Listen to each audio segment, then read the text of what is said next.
Muy buenas tardes, qué gusto saludarles. Gracias por permitirnos en esta oportunidad moderar este importante foro, este diálogo valioso para el país en las aportaciones jurídicas que pueden de él desprenderse en un caso tan importante también para el país, en el tema, por supuesto, histórico y dentro también del actuar de la justicia nacional. Será muy importante escuchar, aprender y determinar al futuro inmediato valores y conocimiento constitucional sobre este tema que tendrá un enfoque meramente jurídico.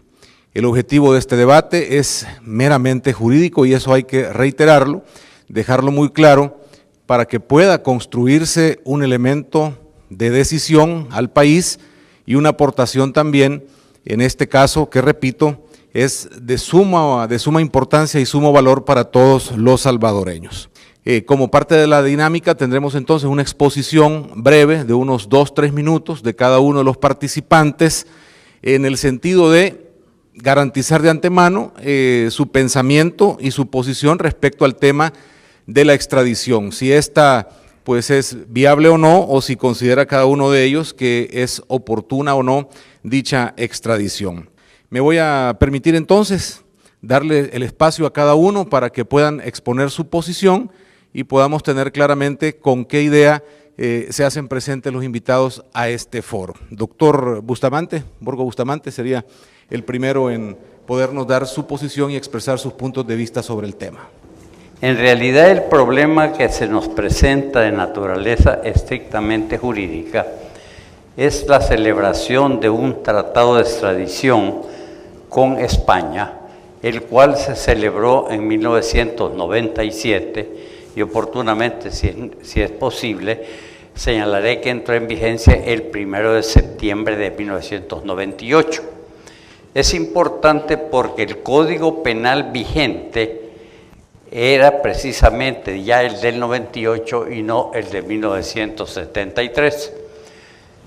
Pero lo trascendental es de que se sucede o se celebra este tratado cuando existe la Constitución del 83 con un artículo 28 que prohíbe absolutamente la extradición de los salvadoreños y en el tratado se prevé una facultad discrecional para extraditar a los nacionales.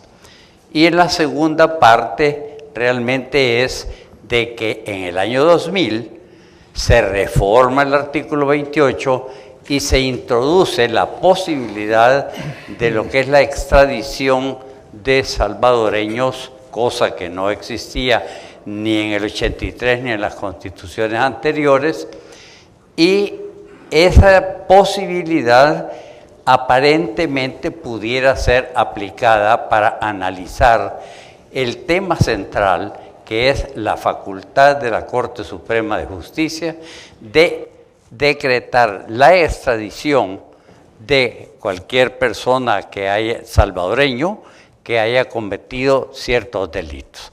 Este planteamiento realmente implica distintas posibilidades, distintos análisis, que creo yo que 300 minutos serían muy pocos. Muchas gracias. El Instituto Iberoamericano de Derecho Constitucional, sección El Salvador, ha convocado a esta reunión para analizar desde el punto de vista del derecho constitucional salvadoreño la problemática que se presenta con un grupo de ciudadanos salvadoreños que están siendo requeridos por el Reino de España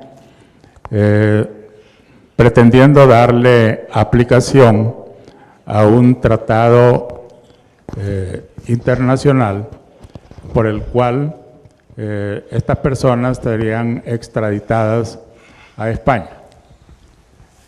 En el análisis que particularmente hemos hecho algunos de nosotros y también conjuntamente con un escrito que presentamos a la Honorable Corte Suprema de Justicia, hemos manifestado de que el decreto, o que el tratado, perdón, que se quiere aplicar en esta oportunidad no es procedente porque se le estaría dando aplicación retroactiva y nuestra Constitución no lo permite.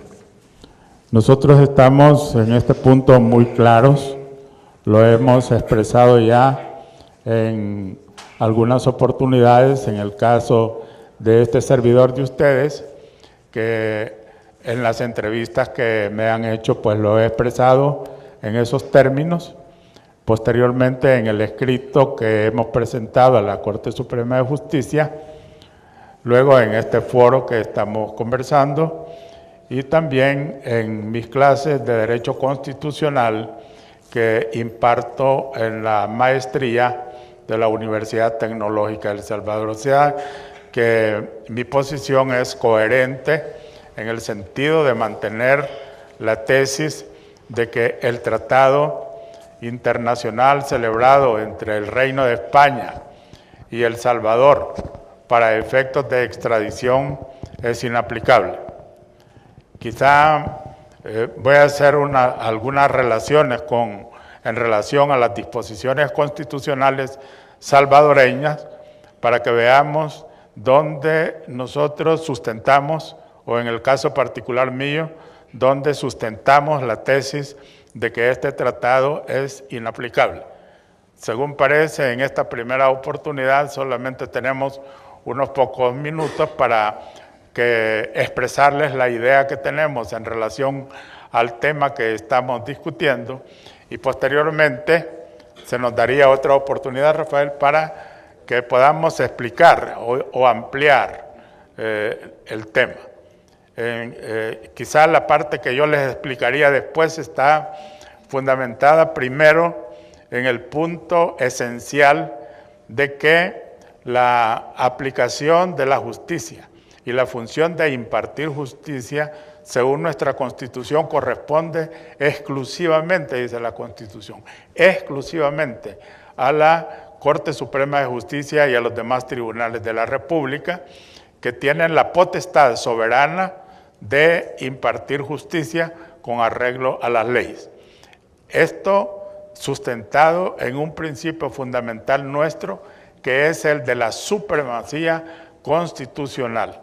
La supremacía constitucional está consagrada en el artículo 246 de nuestra Constitución, que dice de que los principios, derechos y obligaciones establecidos en esta Constitución no pueden ser alterados por las leyes que regulen su ejercicio. Digo esto en claras y pausadas voces, como decimos los abogados, con el propósito de que la distinguida concurrencia tenga bien fundamentado lo que vamos a decir. La Constitución dice, los principios, y esta palabra principio la voy a relacionar más adelante con los principios establecidos en la Constitución española, porque voy a tratar de hacer una relación entre lo que dice nuestra Constitución y lo que dice la Constitución española, para que veamos cómo el juez español entra en contradicción con su propia Constitución. Repito, pues, nuestra Constitución señala que los principios, derechos y obligaciones establecidos en la Constitución no pueden ser alterados por las leyes que regulen su ejercicio. Y un tratado internacional es una ley, y esa ley o tratado no puede alterar nuestra propia Constitución. Solamente por de pronto, gracias. Muchas gracias. Doctor López. Los saludo a todos muy atentamente. Quiero explicarles que el doctor René Hernández Valiente se disculpa y he sido nombrado porque yo estaba en la banca para suplir al titular. Y es que tiene una circunstancia familiar que lo ha afectado. Pero sí quiero manifestarles que realicé una investigación histórica sobre cómo se produce la reforma constitucional en el año 2000 y que esto me permitió llevar algunas conclusiones en una exposición que hice en la Universidad José Matías Delgado y que en la que yo externaba que el espíritu de la reforma y los acuerdos que se habían llegado en los niveles políticos de El Salvador era de que esta reforma no implicaría y requería un nuevo tratado en el cual se estableciera de manera expresa la obligación de El Salvador de entregar a alguien a otro país. Ese nuevo tratado no se ha firmado, se están aplicando tratados anteriores y en consecuencia no se está cumpliendo lo que ahí se acordó.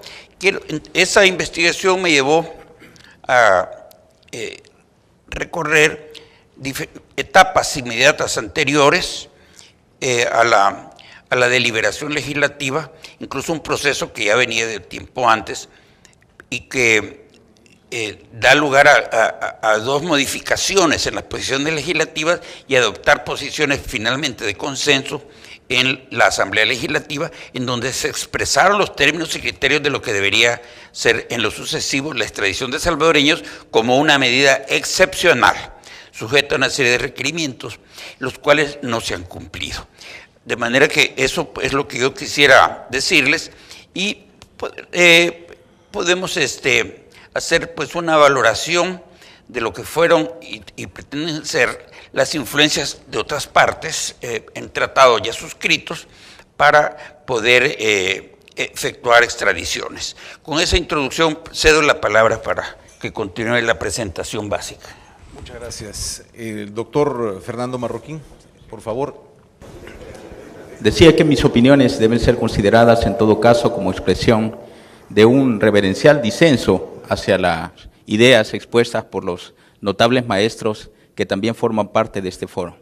Yo, en el contexto del tema que nos fue comunicado, he elegido analizar críticamente el contenido de la resolución 1S-2012 de la Corte Suprema de Justicia del 8 de mayo de 2012, en donde decidió denegar la extradición en un caso donde el problema jurídico de fondo, al menos como está planteado en la resolución, es la posibilidad de aplicación retroactiva, dice la resolución, de la reforma constitucional al artículo 28 realizada en julio de 2002. En mi opinión, esa resolución utiliza un razonamiento como el siguiente, es lo que quiero exponer en esta primera parte. Lo que dice es que el artículo 28 de la Constitución contiene una norma sustantiva, dice la resolución, y es una norma sustantiva porque reconoce un derecho individual y las normas sustantivas, sigue la resolución, no se pueden aplicar hacia el pasado porque eso es retroactividad. Como en este caso estamos en presencia de una norma sustantiva y los hechos en juicio fueron anteriores a 2000, al año 2000, entonces dice en consecuencia no podemos aplicar la reforma que permite la extradición. Recuerden ustedes que el texto original, como ya se ha mencionado, el texto original de 1983, prohibía absolutamente la extradición de nacionales o salvadoreños. La reforma de 2000 permite la extradición de salvadoreños bajo ciertas condiciones que, como ha indicado el doctor Lobo, son excepcionales. Sin embargo, con ese razonamiento de la Corte Suprema de Justicia, es decir, una norma sustantiva porque contiene un derecho individual no puede ser aplicada hacia el pasado porque sería retroactiva y en este caso la retroactividad solo se podría aplicar si fuera favorable, pero como no es favorable porque lo que contiene ahora es un permiso para extraditar, no la vamos a aplicar, no vamos a aplicar la reforma de 2000, eso es lo que concluye la Corte Suprema de Justicia. Yo he analizado que, aunque me parece que la resolución no es muy clara en este punto, solo se utilizan 3 argumentos para sostener ese razonamiento. Los 3 argumentos son la voluntad subjetiva del constituyente, el segundo, la ubicación del artículo 28 en el capítulo y la sección de derechos individuales, y el tercer argumento es la cantidad de tiempo que el artículo 28, el texto del artículo 28, ha permanecido en el capítulo y sección de derechos individuales, dice la resolución, desde 1883, es decir, más de 100 años, ese texto ha permanecido en el capítulo y sección de derechos individuales. 3 argumentos. Lo que yo me propongo en esta intervención es analizar cada uno de esos 3 argumentos, para que se evalúe la posibilidad de reforzar o mejorar la fundamentación de una eventual decisión en el mismo sentido, denegando la extradición, o en un sentido distinto. Es decir, que me voy a centrar en el análisis de esta sentencia y en la crítica de estos 3 argumentos que utilizó la Corte Suprema de Justicia en la resolución de 2012.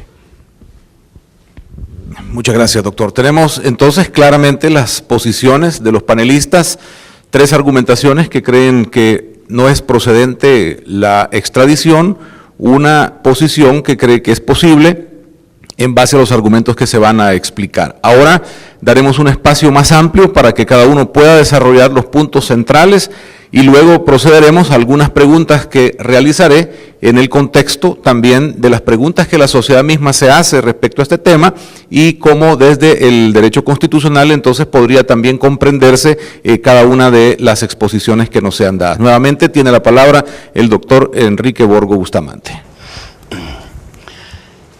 Como ya anticipaba, en primer lugar debo decir que el doctor Góchez Marín, el doctor Fortín Magaña, el doctor Mico Méndez, el doctor Solano, el doctor René Hernández Valiente y el suscrito, presentamos un escrito a la Corte Suprema de Justicia en la cual exponíamos las razones por las cuales creemos que no procede la extradición y que nosotros de ninguna manera estamos en realidad contemplando el aspecto penal individual, no somos defensores de los hechos que acaecieron y de quienes los cometieron, sino que nuestro problema o nuestro fundamento es de que somos defensores de la soberanía nacional.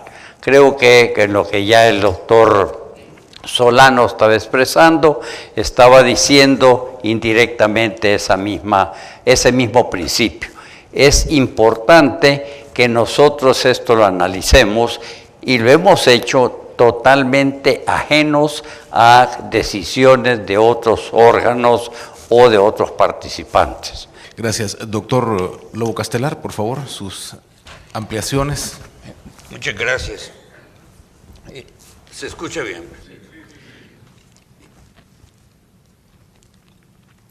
Existen normas internacionales que tienen que conocerse para resolver este tipo de situaciones, principios generales y existen normas nacionales. La justicia universal y el derecho penal internacional ha tenido un desarrollo notable y que ha dado lugar a lo que se llama la cooperación internacional contra el delito. Y El Salvador ha jugado un rol bastante activo. La Cancillería de El Salvador incluso ha participado en algunas comisiones en las que se ha tratado de ir ampliando el radio de actividad del Estado en esa cooperación, preocupado el mundo por los delitos de trascendencia internacional, como fueron antes la piratería y ahora es el terrorismo. En ese sentido, se quiso rectificar en el mundo contemporáneo un problema que se dio desde los tribunales de Nuremberg, que se establecieron con posterioridad a la Segunda Guerra Mundial para juzgar crímenes de guerra cometidos por Alemania, por sujetos alemanes, y esto se hizo creando a posteriori el tribunal y a posteriori los procedimientos. Las normas que conocíamos que se aplicaban era que no podía existir procedimiento, ni delito, ni procesamiento, si no existía previamente una ley que lo estableciera. Nullum crimen, nullum pena sine lege.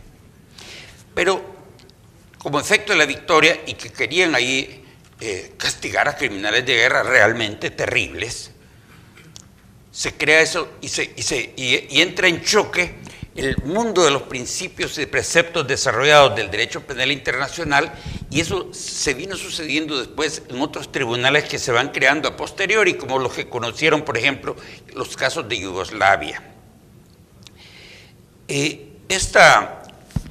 Esto fue previo a que se lograra la Corte Penal Internacional con el Estatuto de Roma, el cual El Salvador en negociaciones participó en esa negociación. Por aquí veía el embajador Castrillo, que fue uno de nuestros delegados, quienes participaron, pero tuvimos algunas dificultades, puesto que en ese tratado se plantea la posibilidad de la pena de muerte y de las condenas a perpetuidad, lo cual entraba en directo choque con nuestras leyes que prohíben ya la pena de muerte en delitos comunes. Sí se permite en casos de delitos cometidos en situación de guerra, delitos militares y en otras condiciones, y también aquí ya las penas perpetuas ya están prohibidas. Entonces, aquí se discutió mucho cómo El Salvador iba a poder aceptar esa jurisdicción cuando había un choque entre el nuevo derecho penal internacional y nuestra Constitución. Y como bien ha dicho acá, no puede aplicarse en El Salvador una ley internacional si no se ha absorbido, si El Salvador no se ha sometido a ella, por el principio de la soberanía del Estado. Con ese antecedente paso a otro punto vinculado. Cuando se negocia, así como nosotros tenemos un derecho civil en donde está el derecho de los contratos, en el derecho internacional está el derecho de los tratados, que son como los contratos a nivel mundial. Y esto se decidió regularse y se establece una convención que se llama Convención de Viena sobre Derecho de los Tratados. Esta convención, por cierto, participa en el segundo periodo de sesiones con una forma notable el doctor Reinaldo Galindo Pol. Y cuando se va a concluir esa negociación se vuelve en realidad uno de los principales redactores de la doctrina moderna de los derechos humanos, al grado que posteriormente él fue relator especial para Irán y fue nombrado pues, por la Secretaría General de las Naciones Unidas en esos cargos. Trabajó también en la Comisión Interamericana. El doctor pues, era un campo que lo dominaba extraordinariamente bien, así como el derecho del mar. Pues bien, el doctor, cuando acá se habló de ratificar la Convención de Viena sobre Derecho a los Tratados, él se opuso. Y el motivo de esto, y todavía no somos ratificantes, es que en el derecho a los tratados ya se establece una nueva concepción de lo que fue el derecho natural, o sea que es el derecho anterior y superior, que existe por encima de la legislación nacional. El derecho natural aquí estuvo en boga en la Constitución de 1886, pero ya no se admitió en la Constitución de 1950. Es más, la Constitución de 1886 tenía un famoso artículo 8, al cual se recurría cuando no había cosas y decía, de conformidad al derecho natural, esto debe ser castigado, había lo que le llamamos aquí atarrayazo, llevando pues a la existencia de esas normas anteriores y superiores. Pues bien, esto se retomó en Viena para el derecho moderno de los tratados, en un artículo, si no, mal no recuerdo, del 54, bajo un nombre que se llama el Ius Cogens. El Ius Cogens es por el cual se reconoce ahora un derecho superior al derecho nacional. Y el Ius Cogens dice en esa convención que pueden existir normas, por ejemplo, la prohibición de la esclavitud, aunque yo no tenga acá una normativa interna, queda abolida en el mundo. La tortura no se puede admitir, etc. Entonces, existen hechos que trascienden mundialmente y afectan a la comunidad internacional en su conjunto, y entonces esas son normas de Ius Cogens. Pues nos dice el doctor Galindo, decía, no podemos nosotros venir a aceptar la Convención de Viena porque nuestra Constitución establece que no pueden haber normas externas superiores a las normas de la Constitución. Entonces, nos veríamos nosotros a un serio problema. entonces El Salvador no ratificó. Esto lo traigo a colación porque cuando se da el primer debate nacional en torno a extradición con España, hay un voto razonado disidente de la magistrada Mirna Perla, muy bien escrito, un estudio extraordinario en la cual ella sostiene lo siguiente, que existe un marco internacional propio de los derechos humanos y del derecho humanitario aplicable a los conflictos armados con las convenciones de Ginebra de 1949. Esto consiste en que esas normas tienen trascendencia internacional y que son normas de jus cogens. Entonces dice ella que como El Salvador ha aceptado tratados internacionales como los pactos políticos de derechos civiles y políticos, derechos sociales y culturales y las declaraciones universales, tanto a nivel mundial como a nivel latinoamericano, que estamos obligados en el área de los derechos humanos a aceptar que las violaciones graves de los derechos humanos están por encima de la legislación nacional. Entonces, ella presenta un alegato realmente formidable, pero ella daba casi por un hecho de que nosotros habíamos ratificado la Convención sobre Derechos de los Tratados, en donde estaba ese principio, y no lo habíamos ratificado.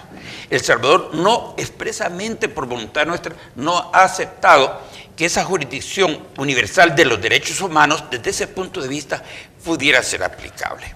Entonces, ese voto, ella sostuvo una tesis pues, muy interesante, y es la tesis de los abanderados de los derechos humanos como causa mundial, pero esto se ha utilizado como una especie de subterfugio jurídico, porque el derecho internacional de los derechos humanos está creciendo.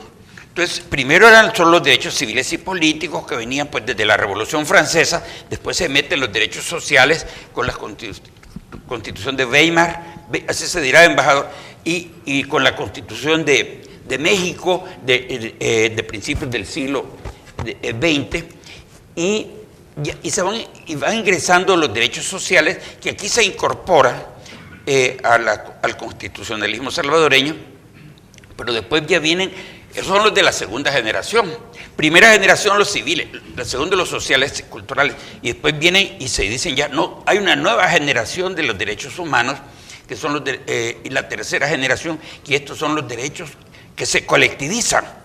En estos momentos se planteaba aquí y se logra, bajo presión de los Estados Unidos, enfocado mucho en ese caso, una serie de negociaciones. Cuando iba a ir la ministra Brizuela de Ávila a Estados Unidos, un mes antes de que fuera el presidente Flores Pérez, allá le plantean la importancia de que acá se reforme y que se cree en el ámbito de las relaciones bilaterales la posibilidad de extraditar a criminales de guerra que hayan sobrepasado los principios del derecho humanitario y cometido este tipo de crímenes. Deciden allá crear una comisión bilateral que después se establece, porque también hubo una visita de Clinton, que incluso fue aquí a la Asamblea Legislativa, y se estaba dando la presión muy fuerte. En esos momentos se organiza por la Corte Suprema de Justicia, estoy hablando del 99, un foro, un debate, por cierto fue en el Camino Real, yo participé, lo organizó el doctor Rodríguez Ruiz y Aronet Díaz, que tenía una comisión de cultura, estuvo también Quique Alvarado, llegó la embajadora de Estados Unidos, y se discutió el tema de la amnistía. Pero en esos momentos que nos enfrentábamos, que había una reforma al artículo 28, que iba a permitir de manera total y absoluta la extradición de salvadoreños, porque simplemente iba a dejar sin efecto la disposición anterior que la prohibía, esta no iba a prohibir nada. Entonces, de un régimen totalmente contrario, se iba a crear un régimen totalmente abierto. Cuando se da ese debate, se preocupan los señores del FMLN, y entonces el coordinador adjunto del FMLN, que entonces el conocido político Mijango, da declaraciones chicas, dan declaraciones todos ellos, interviene, ¿qué le voy a decir? El embajador Zamora, Chafi Handal, todos los políticos, diciendo que ellos no creían que El Salvador debería establecer ningún tratado como lo querían los Estados Unidos con efectos retroactivos. Y eso fue aceptado también. Entonces se da acá un consenso de las fuerzas políticas y se llega a una solución intermedia. No se va a prohibir totalmente, pero se va excepcionalmente y se llega a una fórmula intermedia o ecléctica. De manera excepcional se podrán extraditar salvadoreños cuando venga un tratado, un nuevo tratado, en donde de manera expresa se diga que habrá extradición de salvadoreños y se cumplan todos los requisitos del artículo 28. Así las cosas, este tratado no se ha dado con Estados Unidos. Las extradiciones a Estados Unidos, yo he sostenido, y se lo alegué a Florentín, que ellos no podían estar extraditando salvadoreños a Estados Unidos. Y es lo mismo que ahora puede ocurrir con estos salvadoreños. ¿Y qué quiere decir? La Corte está en un problema, porque al haber aceptado de repente, en relación a este artículo, la extradición, se han comprometido porque han hablado y decidido en algo que difícilmente ahora podrán contrariar. Doctor, sí. Cierro así, gracias. Soy el malo de la película. No, adelante. Es difícil, lo dije desde el principio, con tanto conocimiento y la oportunidad reducida de tiempo. Por favor, el doctor Marroquín Galo, también su tiempo para explayarse en los conceptos de su postura. Muchas gracias. Decía al principio que esta es una opinión estrictamente personal, que reconozco que el caso de trasfondo para este foro tiene múltiples aristas, cuestiones muy difíciles. Yo no estoy tan seguro de que sea algo fácil de resolver. Hay muchas cuestiones a las que hay que dar respuesta y reconozco, confieso que no dispongo de todos los elementos de juicio para referirme a cada uno de los aspectos del caso. Y no es esa mi intención. Mi tesis es que cuando la Corte Suprema de Justicia en la resolución de 2012 denegó la extradición, utilizó argumentos que son inaceptables. Y voy a dedicarme a tratar de demostrar por qué considero que esos argumentos son inaceptables. Tengo también una opinión sobre el argumento que han planteado los distinguidos maestros sobre la inaplicabilidad del artículo 6 del Tratado de Extradición con España. Y si el tiempo me lo permite, al final también voy a referirme a eso. Si recuerdan, lo que dije al principio es que el razonamiento de la Corte está basado en una premisa fundamental. Dice que no puede aplicar la reforma al artículo 28 de la Constitución de 2000 porque es una norma sustantiva, y es una norma sustantiva porque se refiere o contiene un derecho individual. Aplicar una norma que modifica el régimen de un derecho individual a hechos anteriores a la reforma sería, según la Corte, retroactividad. En consecuencia, dice el artículo 21 prohíbe la retroactividad, salvo cuando sea favorable, y en este caso no lo es. Por eso no voy a aplicar el 28 reformado y por eso voy a denegar la extradición. Ese es el razonamiento de la Corte. Entonces quiero que noten, eso es lo que yo he visto, la resolución de la Corte se basa en la premisa fundamental de que el artículo 28 constituye una norma sustantiva, una materia sustantiva, porque contiene un derecho fundamental, un derecho individual, que sería el derecho a no ser extraditado, según los términos de la Constitución del 83, y, según la redacción reformada, el derecho a no ser extraditado sin las condiciones que hoy el artículo 28 establece. La Corte utiliza tres argumentos. Lo dije antes, el argumento de la voluntad del constituyente, el argumento de la ubicación del artículo 28 en el capítulo de derechos individuales y, en tercer lugar, el argumento de los 100 años que han transcurrido desde la ubicación del artículo en ese capítulo, desde 1883 hasta la Constitución de 1983. Incluso dice, a pesar de que el artículo fue reformado, sigue estando en el capítulo de derechos individuales. Son los tres argumentos de la Corte. ¿Por qué estos argumentos son inaceptables o insuficientes para denegar la extradición y considerar que hay retroactividad?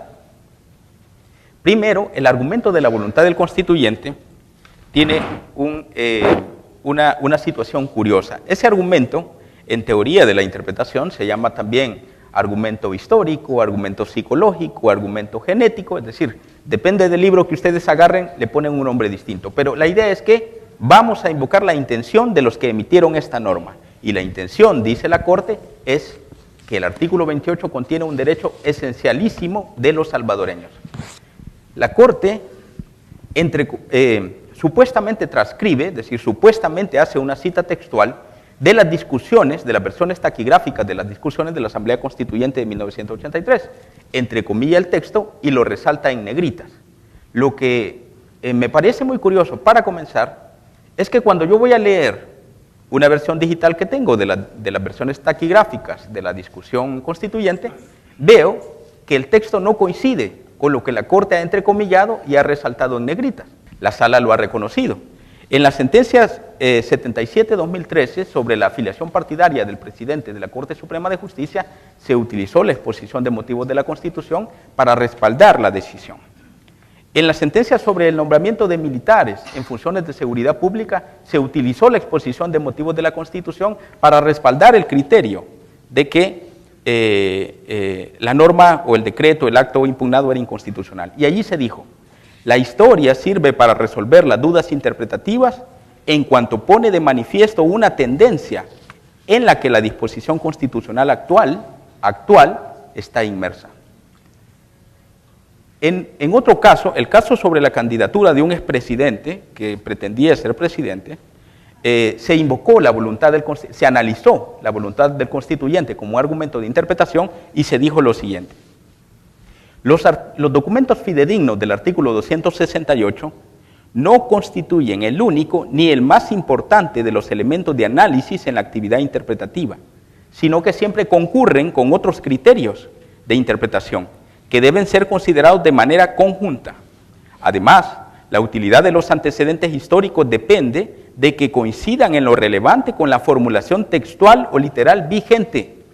Y destaco de manera especial: los términos de una regulación pasada no pueden determinar el significado de la disposición actual sobre el mismo asunto, cuando haya ocurrido un cambio sustancial en la redacción normativa de esta última. Unos días antes de esta sentencia, en otra sentencia que se refería a la afiliación partidaria de un magistrado del Tribunal Supremo Electoral, sobre la voluntad del constituyente, la jurisprudencia había dicho: la intención constituyente solo puede ser aceptada como dato decisivo para la interpretación de una disposición constitucional cuando aquella es compatible con el conjunto de las normas contenidas en la ley suprema. Una intención constituyente que carece de fundamento inequívoco en el texto constitucional y que además se oponga a otra de las normas constitucionales relevantes en el asunto analizado, no puede ser aceptada como argumento válido de interpretación. A mí me parece que con estas observaciones ya sería suficiente por lo menos para dudar de la fuerza de convicción del argumento de la voluntad del constituyente. Y por razones de tiempo paso al segundo argumento. El argumento es: estamos hablando de una disposición que contiene un derecho individual porque está ubicado en el capítulo de derechos individuales. Yo quiero señalar que cuando leí ese argumento me pareció que había algo de Borges en ese argumento. Borges tiene un poema que se llama El Golem, que comienza con una estrofa que dice así: sí, como afirma el griego en el Cratilo, el nombre es arquetipo de la cosa, en las letras rosa está la rosa, y todo el Nilo en la palabra Nilo. ¿Qué significa esto? El argumento de que se trata de un derecho individual solo porque está en la sección que se llama derechos individuales, alude un poco a una especie de poder demiúrgico, el poder creador de las palabras, como si pudiéramos crear cosas solo con nombrarlas. Es decir, que basta con que reunamos un conjunto de disposiciones constitucionales y las pongamos en un apartado que nombremos o rotulemos derechos individuales, los nombramos derechos individuales y ya por eso son derechos individuales. Es un efecto, es el efecto al que se está refiriendo este argumento. Me parece muy criticable este argumento. ¿Por qué? La ubicación de un contenido normativo en el capítulo de derechos individuales es solo un indicio formal de que estamos realmente en presencia de un derecho fundamental o un derecho individual. Esto significa que ni todos los preceptos del capítulo de derechos individuales son derechos individuales o fundamentales, y ni todos los derechos fundamentales están en el capítulo y sección que lleva ese nombre. La Sala de lo Constitucional, de manera pacífica, sin mayor crítica de parte de la comunidad, de la sociedad, de la academia, ha reconocido derivados derechos fundamentales de disposiciones que no están en el capítulo de garantías individuales. El derecho a la estabilidad laboral, el derecho al medio ambiente, el derecho al agua, el derecho a la seguridad social. La misma Constitución, en el artículo 52, inciso segundo, utiliza la llamada técnica de los derechos no enumerados para abrir la Constitución a otros derechos que no están contenidos en su texto. En definitiva, la ubicación física, la ubicación textual de una disposición no basta para concluir que se trata de un derecho individual. El tercer argumento del que habla la resolución de la Corte Suprema de Justicia. El tercer argumento dice que se trata de un derecho individual porque han pasado 100 años y siempre ha estado en ese espacio, en ese apartado de la Constitución. En realidad, este tercer argumento se refiere al mismo problema que el segundo argumento. La pregunta es, ¿cómo sabemos que un contenido normativo es un derecho individual o fundamental? El segundo argumento contesta, lo sabemos porque el rótulo del conjunto de los artículos dentro de los cuales está ubicado el que queremos interpretar dice derechos individuales. El tercer argumento no nos dice eso, sino que nos dice, lo sabemos porque ha transcurrido una cantidad significativa de tiempo desde que ese rótulo y esa ubicación han permanecido inalteradas o aceptadas por los destinatarios de esas disposiciones. A mí parece que este argumento pretende plantear una especie de generación de derechos fundamentales sobre la base de una especie de fermentación histórica o añejamiento textual. Se ha pasado una gran cantidad de tiempo sin que nadie se haya opuesto, haya criticado la ubicación del artículo, que se llama, digamos, la sección derecho individual, entonces estamos en presencia de un derecho individual. Y no sustantivo, es decir, no parece que hayan buenas razones para identificar un derecho fundamental a no ser extraditado. Lo que está en juego es quién es el juez, quién es la autoridad que va a enjuiciar a la persona cuya extradición se pide. Eso es un aspecto procesal. Incluso en el caso de que se reconociera la existencia de un derecho fundamental, ese derecho sería un derecho procesal. No estaría afectado por la prohibición del artículo 21 que establece la irretroactividad. Fíjense ustedes que además el artículo 21 no contiene, no regula un derecho a la irretroactividad de la ley penal favorable. Lo que dice el artículo 21 es que si una nueva ley penal es favorable, entonces podrá, no deberá, podrá tener efecto retroactivo. El principio de aplicar siempre la ley más favorable a las personas enjuiciadas no está regulado, no está contenido en el artículo 21 de la Constitución. Por lo que he dicho antes, si cuando se hizo la reforma constitucional de 2000, los diputados en sus debates, en sus discusiones, hablaron de que quedaba fuera la retroactividad y que esa reforma solo se iba a aplicar a hechos ocurridos después de su entrada en vigencia, esa podría formularse como una voluntad del constituyente, pero hay que tomar en cuenta, por la jurisprudencia que he citado y las observaciones que he hecho, que las opiniones de estos legisladores no quedaron recogidas en el texto de la Constitución. El texto de la Constitución no dice, digamos, no establece ese límite sobre la aplicación temporal. Y si ustedes revisan la Constitución en el régimen transitorio, en los artículos 260, 270, existen disposiciones donde expresamente el constituyente se refiere a la aplicación en el tiempo de las disposiciones que contiene la norma. Es decir, que si el constituyente hubiera querido modular en el tiempo los efectos de esa reforma, podría haberlo dicho y debería haberlo dicho. Bueno, y si no lo hizo, pensemos que los legisladores que en esta función de constituyentes derivados de reforma quisieron decir una cosa, pero no lo dijeron realmente, o dijeron otra, o no tuvieron el consenso político para que lo que ellos querían decir se recogiera en el texto. ¿Qué es lo que pasa? Simplemente es una cuestión abierta de interpretación constitucional que tiene que ser resuelta conforme a otros parámetros, y no puede ser resuelta invocando simplemente ni la voluntad del constituyente, ni el epígrafe del capítulo, ni los 100 años que han pasado desde que ese epígrafe estaba colocado de esa forma.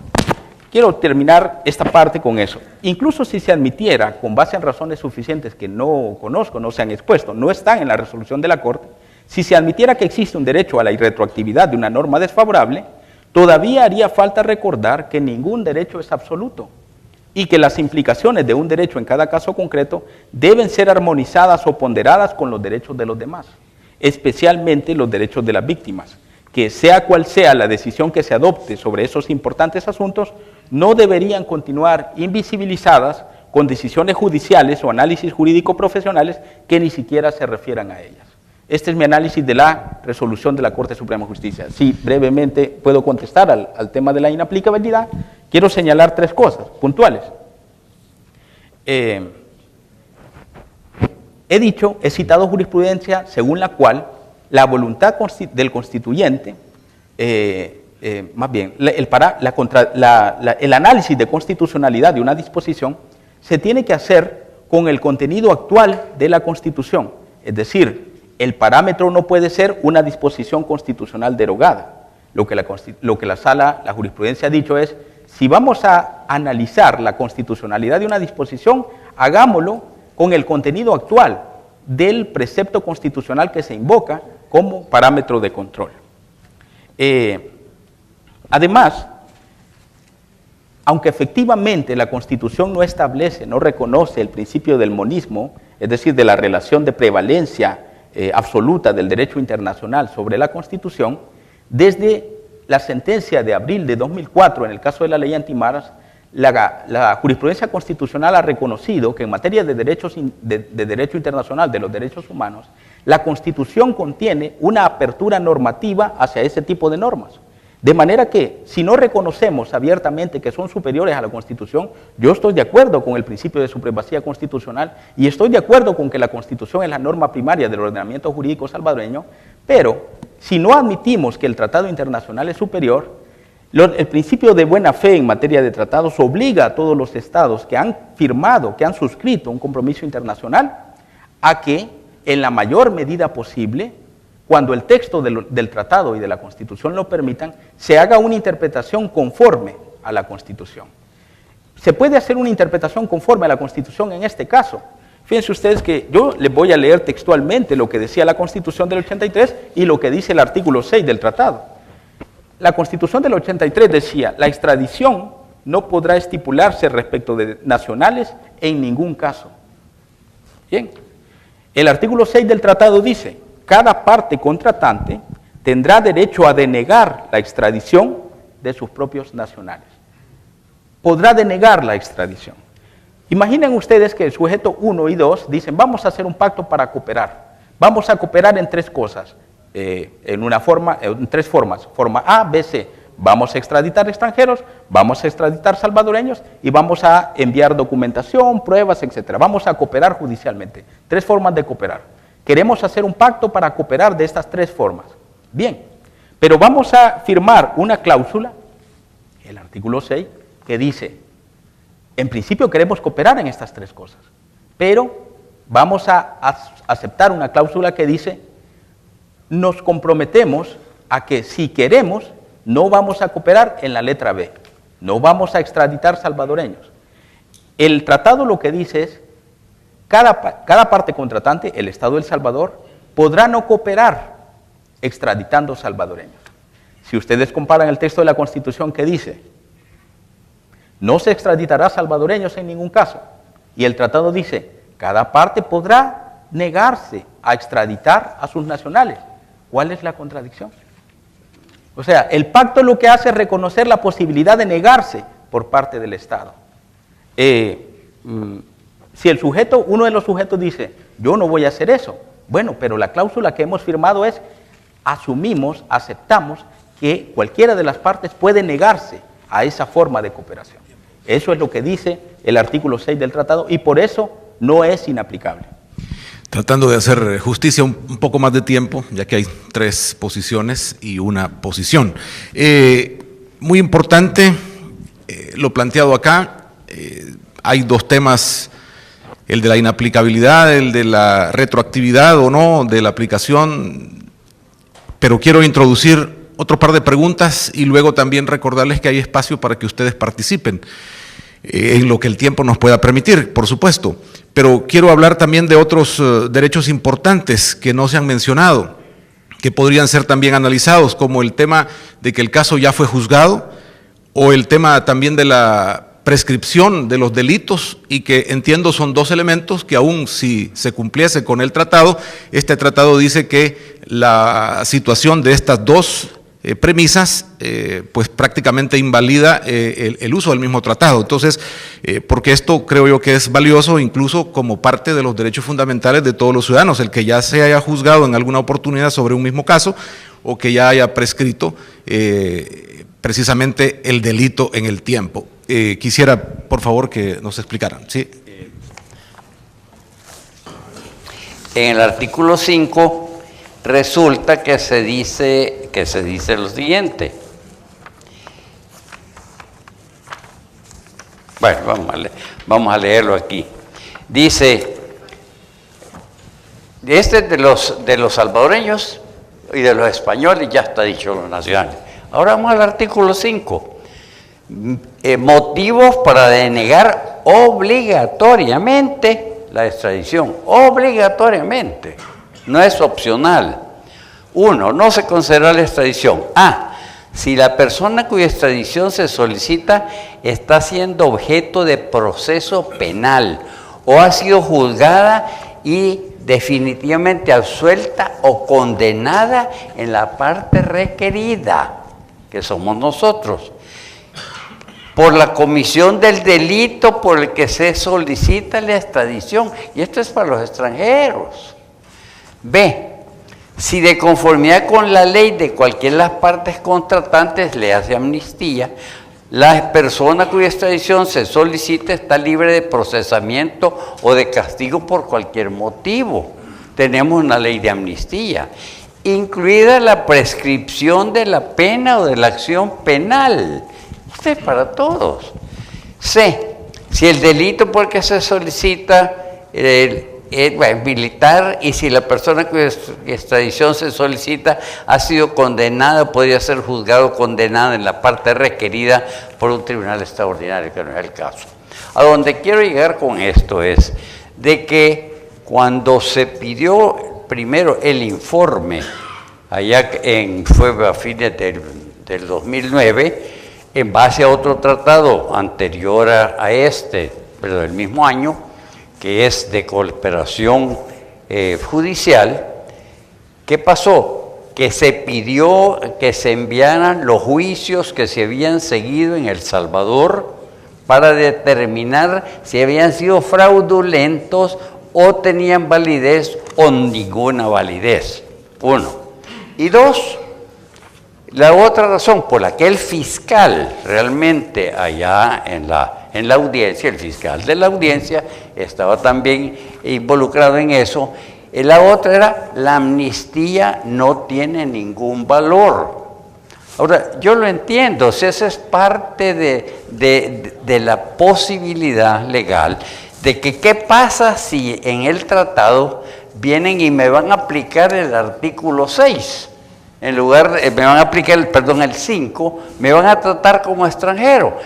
Pues la amnistía no existe y además no existe prescripción, o sea que, y todo fue fraudulento, no ha habido juicios. Entonces, eso es el trasfondo de esta situación. Pero quiero señalar una cosa que adicionalmente me parece demasiado importante, es que no se ha meditado tampoco cuál es el efecto de declarar inaplicable en realidad ciertas, en el caso del artículo 185, porque es en los casos en que fuera a pronunciar sentencia, ¿verdad? Dice que es inaplicable, dice, porque viola una disposición constitucional. Y eso, pero eso en realidad es trascendental, porque realmente ¿qué sucede si acepta la extradición? Si acepta la extradición la Corte Suprema, ¿qué quiere decir? Que puede ser juzgado en otro país. Ahí le mando a los presuntos delincuentes, hayan sido absueltos, hayan sido condenados, hayan cumplido parte de la condena, hayan sido amnistiados, lo que sea. Y no hay prescripción. Y entonces el delito de homicidio, asesinato, como quiera calificarse, no, es delito de lesa humanidad. Entonces, eso realmente, los abogados lo sabemos, que tenemos que ajustar los hechos para que realmente cumplan la finalidad del propósito que perseguimos. Muy bien. Entonces, esta situación, realmente, ¿a qué equivale una extradición? A derogar, o por lo menos a revocar, todas las sentencias que se han pronunciado en El Salvador, a declararlas que no tienen ningún valor. Cuando hemos tenido sentencias de primera instancia, sentencias de Cámara, que hemos tenido sentencias de inconstitucionalidad, o sea, y eso no es en realidad lo que un país que puede ser soberano. La palabra para el doctor Marroquín para contrapuntear. Estas son dos cuestiones de las que mencionaba que son muy difíciles, ¿verdad?, que la Corte Suprema de Justicia tiene que resolver. ¿Qué se puede decir sobre la cosa juzgada y sobre la prescripción? Bueno, antes, sobre lo de la ley de amnistía, al leer el artículo 5 como motivos para denegar obligatoriamente la extradición, esto lo digo antes porque me parece bastante fácil. Es decir, en el artículo 244 de la Constitución se prohíbe expresamente la autoamnistía. No se pueden amnistiar hechos ocurridos dentro del periodo presidencial en el que se emite esa ley. La sentencia 2497 del año 2000, que se refiere a la ley de amnistía, simplemente repite lo que dice el artículo 244 y descarta que los hechos cometidos dentro del periodo presidencial en el que fue emitida la ley puedan haber sido cubiertos por la amnistía. Entonces, la amnistía no puede argumentarse, no puede mencionarse en este caso como uno de los motivos para denegar obligatoriamente la extradición. Ahora, la cosa juzgada y la prescripción son aspectos mucho más complicados. Sobre la cosa juzgada, el auto de procesamiento del juez dice, como ha señalado el doctor Borgo, este juzgamiento fue fraudulento y da algunos argumentos. Bueno, la Honorable Corte Suprema de Justicia tiene que tomar una decisión sobre esto. Yo quiero señalar algo. El derecho del artículo 11, el derecho a no ser juzgado dos veces por la misma causa, hasta ahora no se ha aplicado en la jurisprudencia, señalando, destacando, concretizando los posibles límites que puede tener ese derecho en función de su necesaria armonización con otros derechos fundamentales que la propia Constitución reconoce. Léese el artículo 2, que establece el derecho del Estado y la obligación de la protección jurisdiccional y no jurisdiccional de los derechos de las víctimas. Hasta ahora, la jurisprudencia no ha hecho ningún esfuerzo por armonizar el alcance del artículo del derecho a la prohibición de doble persecución penal con el derecho a la protección jurisdiccional y no jurisdiccional de las víctimas. Esa es simplemente una posibilidad. Y sobre la prescripción, el transcurso del tiempo, la prescripción por el transcurso del tiempo es un elemento procesal penal que está ligado directamente con el derecho a la seguridad jurídica, es decir, a la previsibilidad. Yo tengo que saber, para ordenar mi vida, para actuar con libertad, tengo que saber cómo va a reaccionar el ordenamiento jurídico. En ciertos casos, para el derecho penal, se le imponen límites temporales. El Estado no puede perseguir a una persona más allá de cierto tiempo. Sin embargo, en el régimen legal de la prescripción penal, se establecen ciertos supuestos que se denominan obstáculos procesales que interrumpen la prescripción y que dicen, mientras sea físicamente imposible perseguir penalmente a una persona, la prescripción penal no puede correr. El poder penal del Estado, sí, tiene un límite, pero tiene un límite cuando es posible ejercerlo. Si no es posible ejercerlo, la prescripción penal no puede aplicarse. Otro elemento, en el artículo 4 del protocolo adicional segundo de los convenios de Ginebra de 1949, se dice, estarán prohibidos en todo tiempo y lugar, los hechos siguientes, y menciona el homicidio de población civil, las ejecuciones sumarias o extrajudiciales, etc. Cuando dice en todo tiempo y lugar, Este tratado fue ratificado por el Estado de El Salvador en 1978, es vigente desde 1978. En 1989, cuando ocurrieron estos hechos, este tratado estaba vigente. Y es un convenio internacional que se refiere a las reglas aplicables, reglas de la guerra, reglas aplicables en conflictos armados internacionales. Los que cometieron los hechos tenían que conocer el compromiso internacional del Estado de no permitir en todo tiempo y lugar este tipo de violaciones a derechos humanos.